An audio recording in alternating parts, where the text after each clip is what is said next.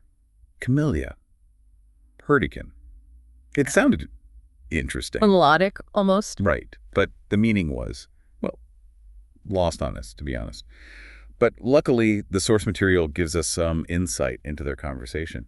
Yeah, hints at their youthful promises to each other, the apprehension they're feeling now about love. That whole push and pull of relationships, past commitments, present anxieties, it's all there, bubbling under the surface. And what's interesting is, even without understanding the specific words, those themes still manage to come through, don't they? Absolutely. The tone, the emotion. It transcends the language barrier. And I think that's deliberate, this choice to use languages that many viewers might not understand. It sort of mirrors that emotional distance and uncertainty that Perdiccas and Camilla are experiencing. Yeah, it's like the language itself is creating a barrier between them, reflecting their own internal struggles. And then, just when you think you're getting a handle on things, boom, we're whisked away to Lima with La ciudad bajo la niebla, the city under the fog. Such a shift in tone and setting. Suddenly we're immersed in this imagery of fog, silence, a world holding its breath. And the lyrics, nubes sin lluvia, sombras sin voces, clouds without rain, shadows without a voice. It's all about unfulfilled longing, yearning for something that never quite materializes. Which, if we tie it back to the film, could very well represent the ambiguity and unspoken emotions between Perdiccas and Camilla, right? Exactly. That world in pause feeling. It perfectly captures their hesitation, their fear of fully committing after all this time. Like they're stuck in this in-between space. And you have to wonder, is this the artist's way of making these feelings more universal? Because let's be honest, who hasn't felt that sense of longing at some point in their life? Right, those feelings of wanting and uncertainty. They transcend language and borders. And then, from the foggy cityscapes, we're taken to, this is where things get really interesting. We encounter Que sont os grands osettes negros, a poem about giant black birds in Tadoussac. Buried up to their necks. Yeah. Just their heads sticking out, waiting. With this secret hope of flight, it's a powerful image. Definitely. And the poem connects these birds to the Bridge of Sighs in Lima. Right, and those bridges, they're often associated with lost love, with missed connections. And you can't help but think, okay, giant birds, buried heads, what's the connection? Well, the source material points to this idea of hidden depths, of patience, of a hope that's been, buried, maybe. And they're watching these fleeting loves pass them by, these amours fugidices. There's definitely a sense of melancholy there, these enduring figures witnessing the ephemeral nature of human connection. Yeah, like they represent something bigger. Yeah. Like something timeless. And then, oh man, this is one of my favorites. We have Sous le porte jacé quartier, the Montreal-Lima Bridge song. Bringing together two seemingly distant locations, connected by this thread of love and loss. Sung in both Béarnais Montreal, French, and Peruvian Spanish. It's beautiful. And it explicitly mentions those black birds we were just talking about in Lima. And that central message, right? N'aime pas d'amour un joke, quand savem la dolor. We don't make a game of love, for we know it's pain. Such a powerful reminder. And the way the song weaves these different languages and cultural references together, it's showing us that these experiences, this pain and longing, they're shared by people all over the world. Exactly. These universal truths that connect us no matter where we come from or what language we speak. And then we're taken even higher, up into the mountains with a Quechua song. And even though the language is once again unfamiliar, the source material points out a fascinating connection to a Pyrenean song attributed to Gaston Phoebus. Which is a song specifically about love crossing mountains. Right, which I think reinforces this idea of universal themes that resonate across cultures. Those timeless stories of lovers separated by vast distances, by seemingly insurmountable obstacles. And the mountains themselves, right, they become these symbols, barriers, residences, tombs, guardians. Such a rich metaphor for the complexities of love, wouldn't you say? Totally. And then to switch gears completely, we have a song in Kayak, that unique blend of French and English from Quebec. It's like language itself is mirroring the messiness and ambiguity of relationships. And this one really digs into the nitty-gritty of heartbreak, the broken promises, the difficulty of moving on, and of course that recurring line, "On ne badine pas avec l'amour." It's like that warning from the film is echoing through all these different expressions, isn't it? It really is. It's like a thread connecting them all. And this is where things get really interesting, I think. That same Kayak song reappears, but this time translated into Chinese. Yeah, what was that about? What do you think the artist is trying to do there? It's like a further layer of abstraction, taking this song, this message, and filtering it through another language, another culture. I mean, does the meaning change? Does it get lost in translation? Or does it become even more universal in a way? I don't know. A lot to ponder. And then, speaking of unexpected turns, we have I don't even know what to call it. The internet Easter egg song.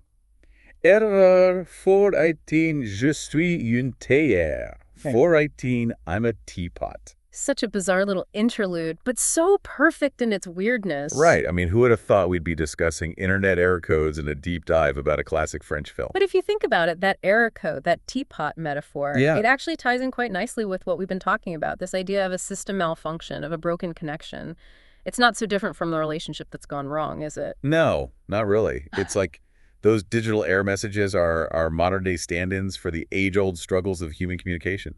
And speaking of struggles, that brings us to our own little technical hiccup, our nomenclature error, which ironically led us to yet another piece of source material, a snippet of C++ code.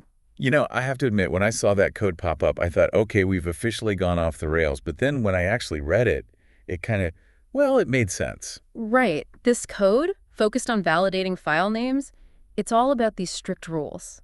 And how even a tiny mistake, like a missing accent, can cause the whole thing to crash. It's like, in its own way, it was a meta-commentary on the fragility of creative projects. Exactly. And even on the fragility of relationships. I mean, how many times has a small misunderstanding, a carelessly chosen word, led to a huge conflict? Right.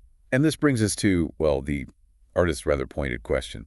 Are we, the voices you're listening to, robots or just noise? Talk about a existential crisis. Yeah, pretty unsettling, isn't it? Makes you wonder, are we really understanding this art? Or are we just processing it, generating our own form of noise? And what's interesting is the artists themselves seems to be questioning our role.